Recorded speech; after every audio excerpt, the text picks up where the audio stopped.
Hi, I get asked time and time again how to make a Thanksgiving dinner. So the first thing I do is I have to go to the grocery store and I buy some TV dinners.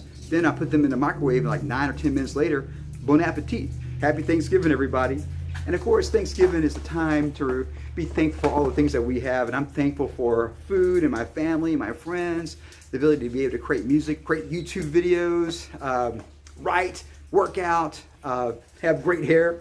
Anyways, I'm thankful for so many things, and I'm thankful for you for watching this content year after year. So happy Thanksgiving, everybody. Bon appetit.